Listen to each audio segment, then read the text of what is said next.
ஏதோ திமுக கட்சியிலே தான் இந்த ஜல்லிக்கட்டை கண்டுபிடித்ததை போல ஒரு தோற்றத்தை மக்களிடத்தில் ஏற்படுத்துகிற ஒரு ஆணவ சர்வாதிகார போக்குதான் தொடர்ந்து 2-3 ஆண்டுகளாக மதுரை மக்கள் மட்டுமல்ல தமிழகமே முகம் சுளிக்கின்ற வகையில இன்றைக்கு திமுக இந்த ஜல்லிக்கட்டு போட்டியை கையாளுவது வேதனை உச்சமாக இருக்கிறது. பொதுவாக மரபு வழியிலே அந்த உள்ளூர் மக்கள், மண்ணின் மைந்தர்கள், அந்த கிராம கமிட்டி அவர்கள் முன்னெடுத்து செல்வார்கள். அரசு அவருக்கு உறுதுணையாக இருக்கும். இதுதான் வரலாறு, இதுதான் மரபு.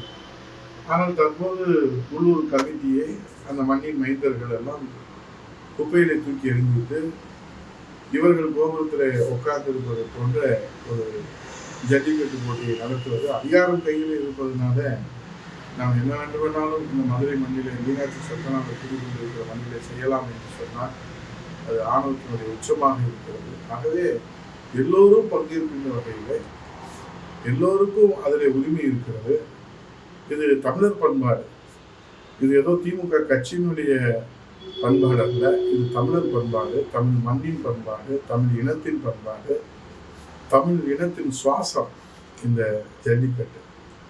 ஆகவே இதை முறையாக பதிவு செய்து ஒரு வெளிப்படைத்தன்மையோடு ஒரு சமநிலையில அனைவரையும் சமநிலையில வைத்து காவல்துறையை ஏதோ வந்தவர்கள் எல்லாம் அடிமைகளைப் போல கையாளாமல் அவர்களெல்லாம் நம் தமிழ் இனத்தின் அடையாளங்களான மா வீரர்கள், இந்த வீரம் தெரிஞ்ச மண்ணின் அடையாளங்கள். அவை ஏதோ அவர்களெல்லாம் அடிமைகள் போல லத்திச்சார்ஜ் செய்வதும், அவர்கள் இளைஞர்கள் ஓடுவதும், அவர்களை லத்திச்சார்ஜ் செய்வதும், ஏதோ திருடனை போலீஸ் விரட்டுவது போல ஒரு பார்க்குவதற்கு நமக்கு வேதனை அளிக்கிற நிகழ்வுகள் எல்லாம் கடந்த காலங்களில் நடந்தது. ஆகவே மாண்புமிகு முதலமைச்சர் மதுரைக்கு வருகிற முதலமைச்சர், இந்த ஜல்லிக்கட்டு போட்டியை பார்க்க வருகிற முதலமைச்சர் அல்லது துணை முதலமைச்சர் அல்லது அமைச்சர்கள் இதை தமிழின் பெருமையோடு, தமிழ் இனத்தின் மரபு, நாகரிகம், பண்பாடை உலகத்திற்கு பறைசாற்றுகிற அந்த மரபு வழியில எல்லோரும் வரவேற்கின்ற வகையில எல்லோரும் சந்தோஷப்பட்டு பொங்கலோ பொங்கல், மகிழ்ச்சி பொங்கல் என்கிற வகையில இதை நடத்த முன்னுருவாக்கலாம். அல்லது எப்போதும் போல அதிகார துஷ்பிரயோகம் செய்து எங்களுக்கு அதிகாரம் கையில் இருக்கிறது, ஆகவே நாங்கள் ஆணவத்தின் உச்சத்திலே இதை திமுக கட்சி ஜல்லிக்கட்டு, பொம்மை ஜல்லிக்கட்டு என்ற விளையாட்டு ஜல்லிக்கட்டாக இல்லாமல் ஒரு மண் வாசனையோடு பாரம்பரிய ஜல்லிக்கட்டை நடத்த அரசு கொண்டு வருமா? திராவிட முன்னேற்ற கழகத்தில் அமைத்திருக்கிற அந்த மைதானத்தில் நடத்துகிற ஜல்லிக்கட்டில் வேதனையோடு சொல்லுகிறேன், அதிக உயிரிழப்புகள் ஏற்படுகிறது. ஆகவே கடந்த காலங்களில் அந்த உயிரிழப்புகள் எல்லாம் மறைக்கப்பட்டிருக்கிறது.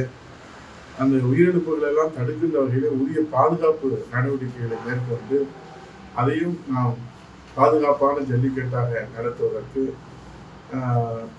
மாண்புமிகு முதலமைச்சர் அவர்கள் உரிய அறிவுரைகள் வழங்க முன்வருவார்களா என்பதை இந்த மண்ணின் மைந்தராக இந்த இளைய சமுதாயம் எதிர்பார்ப்பதை மாண்புமிகு புரட்சித் தலைவர் எடப்பாடியார் வழிநின்று, அதே போல தேர்தல் அறிக்கையிலே காலை வளர்ப்பவர்களுக்கு 1000 ரூபாய் உதவித்தொகை என்று சொன்னீர்கள். ஆட்சி முடிய போகிறது.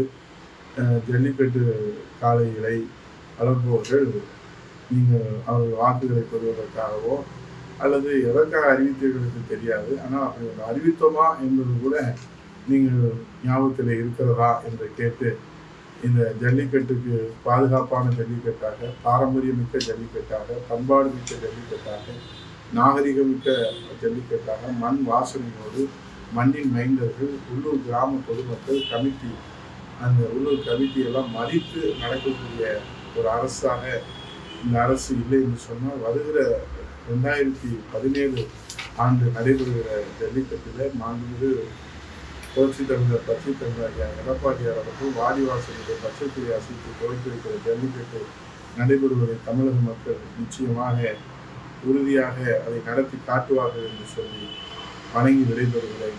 ஜல்லிக்கட்டு பாதுகாப்பான ஜல்லிக்கட்டா அல்லது விளம்பர ஜல்லிக்கட்டா, ஜல்லிக்கட்டு நடைபெறுகிற ஜல்லிக்கட்டு தமிழர் பண்பாடு மிக்க ஜல்லிக்கட்டா, தமிழர் ஜல்லிக்கட்டா, இளைஞர் ஜல்லிக்கட்டா, அல்லது திமுக கட்சியை விளம்பரப்படுத்துகிற ஜல்லிக்கட்டா என்பதை பொறுத்திருந்து பார்ப்போம்.